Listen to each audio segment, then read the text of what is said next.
right, welcome back, guys. Thanks for joining. I know it has been maybe a little bit, maybe a few extra days since we have posted anything, but we have been insanely busy, which is great because that means that we are able to help buyers and sellers to achieve what they want when it comes to buying or selling their home. So it's great news. Anyway, today we are going to talk about, well, we've discussed this already, how crazy the housing market is, and that is no secret. So I want to talk about how realtors are helping buyers to kind of think outside of the box when it comes to making offers on homes that they desire. We have been in multiple situations where we have buyers that find a home, they're super excited about it because they have finally found the home that they want to buy.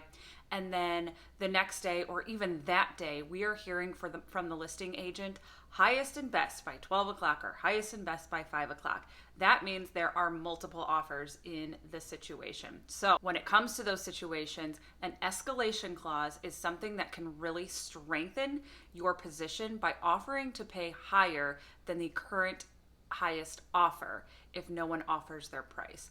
So, like I said, this is called an escalation clause. Today we are going to discuss it, what it is, some examples, and whether or not it is a good idea. Also, stay tuned till the very end because I have a few hot tips for buyers when it comes to attempting this type of situation. All right, let's go.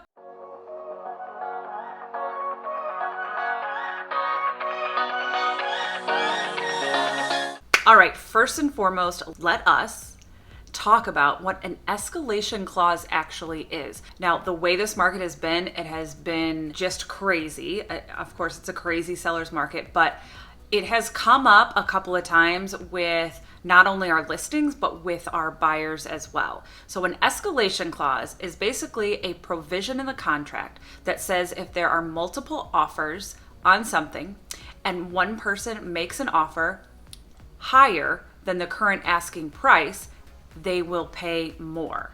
So escalation clauses can take many different forms, but they all share a common feature. Once someone makes an offer on a property that's higher than what you are willing to sell it for now or at any time, then the buyer has the option of increasing their bid by some specific amount. Basically, whatever the buyer feels most comfortable with. This gives the buyer a peace of mind knowing that there will always be one final counteroffer if necessary before closing escrow. All right, I thought it would be great to kind of offer an example here, help you to understand what exactly this escalation clause is. Examples are always key.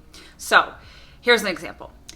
Miss Johnson offers $100,000, but with an escalation clause that goes up to a maximum of $110,000. If no other bidders come in, then she wins the house or property for this price range. Now, if buyer Green comes in and offers the seller $103,000, then Johnson's offer would automatically escalate to $2,000 above that, bringing Johnson's offer to $105,000. Now, if buyer Orange comes in with an offer of $111,000 for the home, then Johnson's maximum offer of $110,000 will be exceeded and Orange will have the top offer. I hope that makes sense. All right, now here is an important question to consider when putting in an escalation clause. Will the seller accept a clause? In the real estate market, there are sellers who will not even want to accept an offer with a clause that allows them to increase prices if it's not their first choice. These people prefer buyers to submit exactly what they're willing to pay and no more negotiating on the price after submitting all offers from interested parties.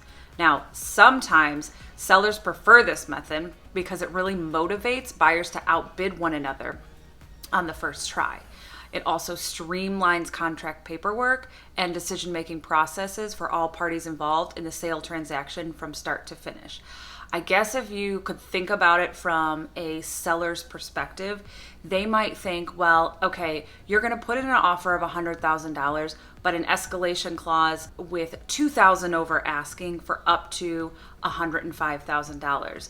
They might be thinking, well, I know that you're willing to pay at least $105,000, so why don't you just put that in the first place? I can see how that might turn off a seller. So that is something to definitely think about before you put that in. But of course, always ask your realtor and they will help you with this type of situation and let you know exactly what's going on, whether or not it might be a good idea to go ahead and try this escalation clause. Okay, so when really would this be a viable option? So really, escalation clauses are really only necessary when there are a multiple offer situation. So when you get into a position where you really love a home, let's say it just came on the market and it's been on the market for 1 day, 2 days, of course we are seeing these houses getting sold that quickly. And the realtor informs you that we are just doing highest and best by, the following Tuesday at noon or 5 o'clock, kind of like I mentioned earlier. That might be a situation where it would make sense to put in an escalation clause if it's something that you really, really want. So those would be the only situations really when you would really want to put in an escalation clause. And maybe in this market, it might be the time to go ahead and look at that as an option. Okay, so this might seem kind of mundane, but the hot tip that I have for you is to just bid with confidence and know and understand that each situation is very unique. If you're really considering an escalation clause, your realtor is probably busy researching the circumstances around the seller's process of reviewing offers. So they will let you know whether or not this is something that you should be doing. The knowledge that they have in normal practices and probable outcomes will make your offer much more likely to succeed. Escalation clauses can really be a bit stressful, but when boiled down, they're really fairly straightforward. It's important that you remember the realistic price of your bid and confidently go after the property with an offer from yourself or someone else. It's important to remember that buyers shouldn't be tempted to escalate their purchase price above a figure that they wouldn't be comfortable paying. So that is always something to keep in mind.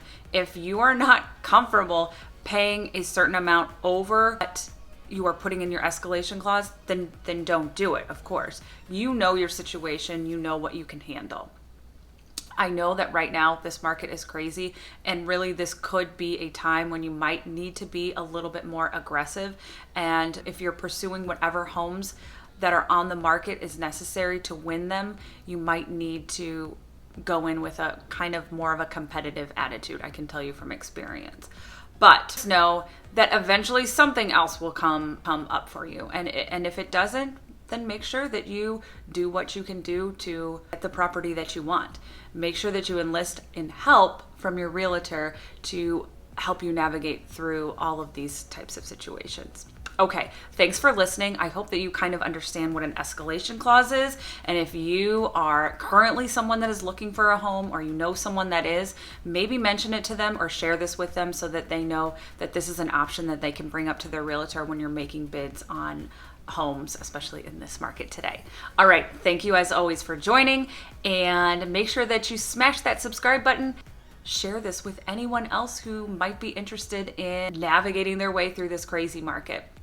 And make sure that you continue to follow us and tune in for all things Southwest Florida and the Southwest Florida experience. Thank you so much, and we will see you next time.